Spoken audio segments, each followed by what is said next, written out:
కొత్తిమీర పచ్చడి కోసము ఇలాగా కడిగేసి మంచి క్లీన్ చేసేసుకొని ఒక గుడ్డ మీద వాటర్ అంతా ఇంకిపోయేలాగా ఆరబెట్టుకోవాలండి. నేనైతే అట్లా ఆరబెట్టుకున్నాను. ఇది కట్ చేసుకొని చింతపండు, కొద్దిగా చింతపండు వేస్తున్నాను. మరీ ఎక్కువ చింతపండు వేస్తే పులుపు ఎక్కువైపోతుంది. అందుకని కొద్దిగా చింతపండు వేసి స్టవ్ ఆపేసుకుంటే ఆ చింతపండు వేడి నీళ్ళలో నానిపోతుంది. అప్పుడు మిక్సీ చూడండి, ఇలాగా కొత్తిమీర అయితే కట్ చేసుకొని పెట్టుకోవాలి. తర్వాత ఆయిల్ పోసి వేయించుకోవాలన్నమాట. శనగపప్పు వేసుకోవాలి. చూడండి, లైట్గా శనగపప్పు వేగాలి. అయితే ఇప్పుడైతే జీలకర్ర వేసేసుకుంటున్నాను. అట్లానే ధనియాలు లైట్గా వేయించుకోవాలి. ఇది లైట్గా వేయిస్తాను. వేయించాక చూపిస్తాను. చూడండి, శనగపప్పు ఇంకా జీలకర్ర ధనియాలు దోరగా వేగేయండి.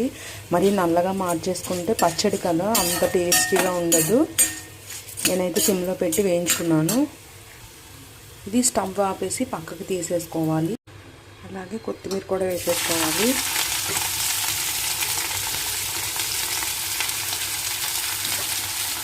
ఇట్లా కొత్తిమీర వేసి వేయించుకోవాలి. సిమ్లో పెట్టి, హైలో పెట్టకూడదు. సిమ్లో పెట్టి వేయించుకున్నాక చూపిస్తాను. చూడండి, కొత్తిమీర అయితే వేగుతుంది చక్కగా. ఇంకా బాగా వేగాలి. పచ్చివాసన మొత్తం పోవాలి. సిమ్లో పెట్టాను. కొత్తిమీర పచ్చివాసన పోయే వరకు వేయించుకున్నామండి. అలాగే చాలా టైం పట్టింది. సిమ్లో వేయించుకున్నాము అంటే ఇది పచ్చివాసన పోవాలి కదా. చాలాసేపు వేగిందనమాట. అలాగే ఫస్ట్ మనం వేయించుకునే శనగపప్పు ఉంది కదా, అదైతే మిక్సీ చేసేసుకోవాలి.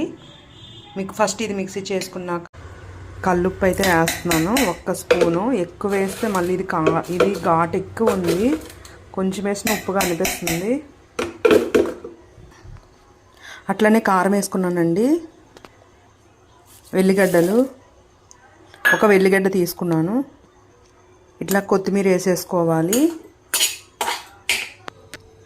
అట్లా కొత్తిమీర వేసుకున్నాం కదండి. చింతపండు మగ్గు తీసి వేసేస్తున్నాను. అలాగే వేడి నీళ్ళలో తీసాను. బాగా వేడి నీళ్ళు మరగబెట్టి తీసాను అనమాట. అలా అయితే కొంచెం నిలవ ఉంటుంది. నేనైతే ఫ్రిడ్జ్లోనే పెట్టుకుంటాను పచ్చడి.